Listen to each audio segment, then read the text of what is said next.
Assalamualaikum, terima kasih sudah klik video ini. Apa kabar nih teman-teman? Semoga semua dalam keadaan sehat, bahagia, dan diberikan kelancaran rezeki, amin. Nah teman-teman, duit, asmara, itu kayaknya kerap kali menjadi alasan untuk seseorang menyakiti orang lain ya kan. Nah di kasus yang akan kita bahas hari ini, itu sebenarnya ini benar-benar kayak kasus teraneh ya dari sepanjang sejarah saya ngebacain kasus. Karena kejadian ini tuh kayaknya beruntun dan sebenarnya hampir sempurna. Tapi di saat ini terungkap, itu langsung kayak efek domino gitu. Jadi terungkap semuanya. Gimana sih kisah sebenarnya? Udahlah langsung aja yuk kupas tuntas di channel Rika Roh.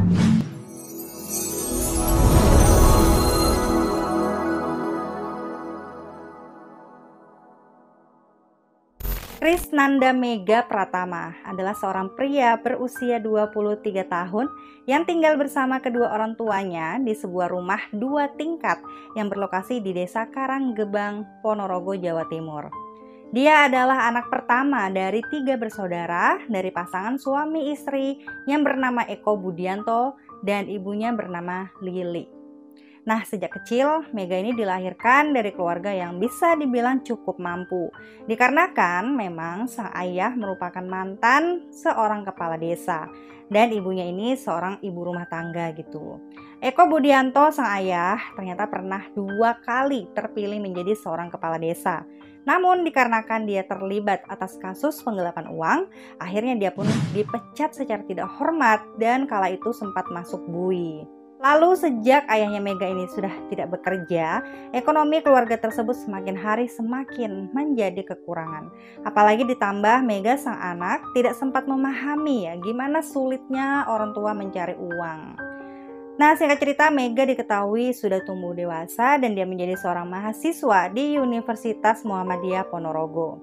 Dan saat berkuliah di sana, Mega menjalin hubungan pacaran gitu ya dengan seorang gadis yang bernama Suprihatin. Nah, sedikit info, Suprihatin ini adalah seorang perempuan yang berusia 22 tahun. Ia tinggal bersama kedua orang tuanya di Desa Taman Sari, Karanggebang, Ponorogo, Jawa Timur. Dan untuk kesehariannya, Suprihatin ini adalah seorang mahasiswi jurusan sastra bahasa Inggris di Universitas Muhammadiyah Ponorogo. Nah, menurut beberapa teman kampusnya, Suprihatin ini dikenal sebagai mahasiswi yang baik, sopan, supel, dan juga sangat berbaur dengan teman-temannya.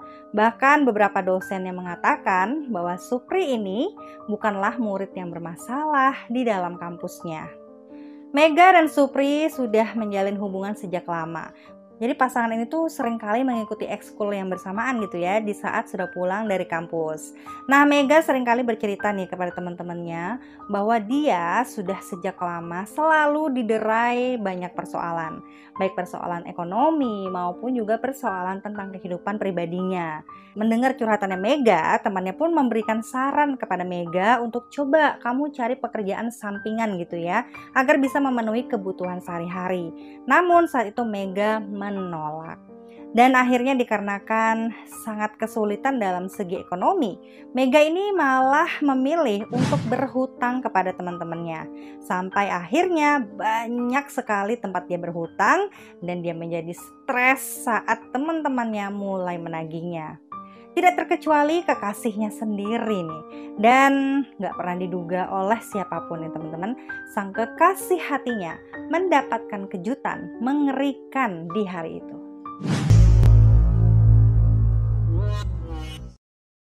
Kejadian mengerikan ini terjadi pada tanggal 28 Januari tahun 2013. Pada hari itu saat berada di dalam kamar, Mega dan juga Suprihatin sempat adu mulut dan juga cekcok tentang permasalahan hubungan mereka berdua. Menurut ibundanya Mega yang bernama Lili, pada siang hari sekitar jam 11, dia sempat kayak ngedengar ada suara teriakan dan juga suara ribut-ribut gitu ya dari dalam kamarnya Mega. Ya, hal ini tentunya membuat ibunya itu kayak ngerasa khawatir gitu kan. Dia langsung mengetuk pintu kamar Mega, namun waktu diketuk, Mega ini malah marah-marah sambil mengucapkan kata-kata yang tidak baik kepada ibu kandungnya sendiri. Dan masih dirasa penasaran, adiknya Mega yang bernama Tegar, dia langsung berinisiatif gitu ya untuk mengintip lewat jendela belakang kamar. Namun ternyata Mega ini malah menutup jendela tersebut menggunakan kain. Dan apa yang terjadi di dalam, teman-teman? Ternyata saat di dalam kamar, Mega dengan tega sudah menikam perut Suprihatin sebanyak 21 kali menggunakan sebilah benda tajam, sampai pada akhirnya Suprihatin ini pun kehabisan darah lalu meninggal di tempat.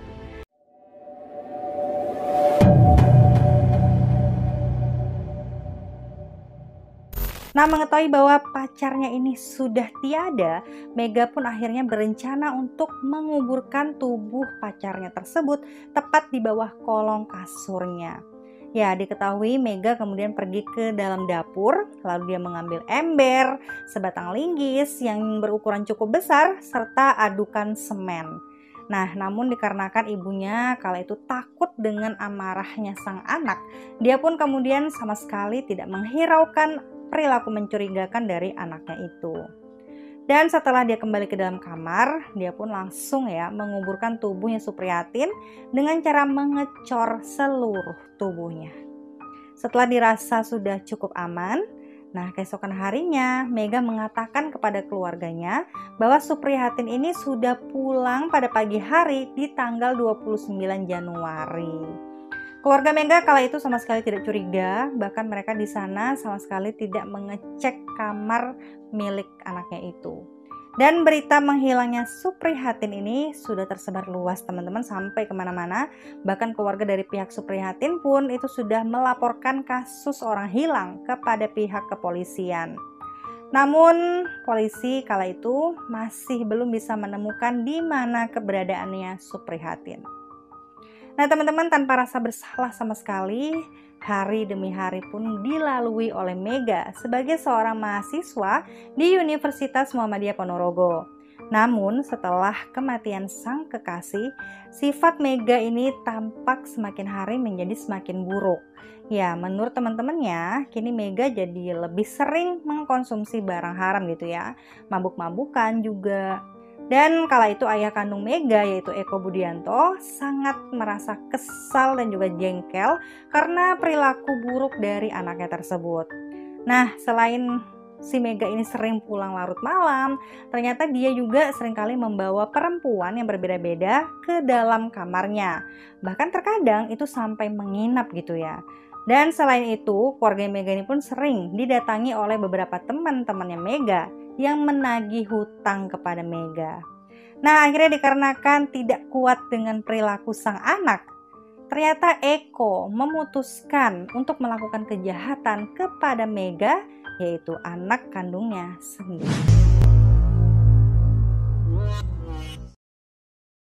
Kejadian mengerikan yang kedua kalinya ini menimpa Mega terjadi pada tanggal 5 Februari 2013. Pada malam itu, di saat Mega sedang tertidur pulas di teras rumah, Eko dibantu oleh temannya yang bernama Amru Nasruddin. Dia langsung menganiaya Mega sang anak dengan cara menikam bagian perutnya sebanyak 20 kali. Nah, setelah dirasa Mega ini sudah tiada, mereka berdua pun kemudian langsung membawa tubuhnya Mega untuk dibuang ke daerah sungai yang berlokasi di Kali Keyang. Nah, setelah sesampainya di sana, teman-teman, Eko dan Udin itu sempat mengikatkan bagian kaki Mega dengan menggunakan pelepah pohon pisang gitu ya, agar kasus tersebut diyakini seperti menyakiti diri. Eko dan Udin kemudian langsung menghanyutkan tubuh Mega di kali dan kemudian memutuskan untuk pulang ke rumah masing-masing, teman-teman. Jadi kayak udah nyantai aja gitu kan. Dan gak disangka ternyata tubuh Mega ini tersangkutlah di aliran sungai daerah Pelengsengan, Jawa Timur.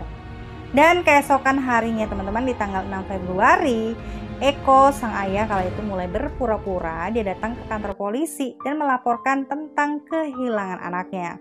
Mendapatkan laporan tersebut, polisi pun langsung menyelidiki kasus ini. Namun di saat polisi melakukan pencarian, di sana kemudian mereka curiga ya dengan gelagat dari sang ayah.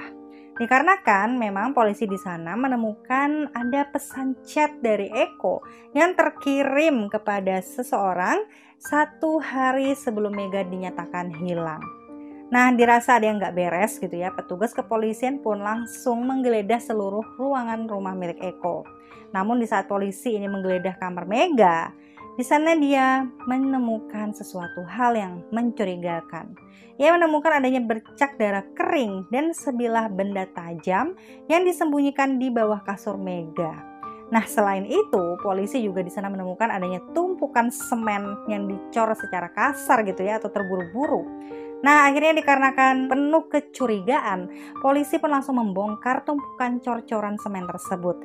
Dan betapa terkejutnya teman-teman, di sana mereka menemukan tubuh seorang wanita yang sudah dalam keadaan membusuk dan juga mengeluarkan bau yang menyengat.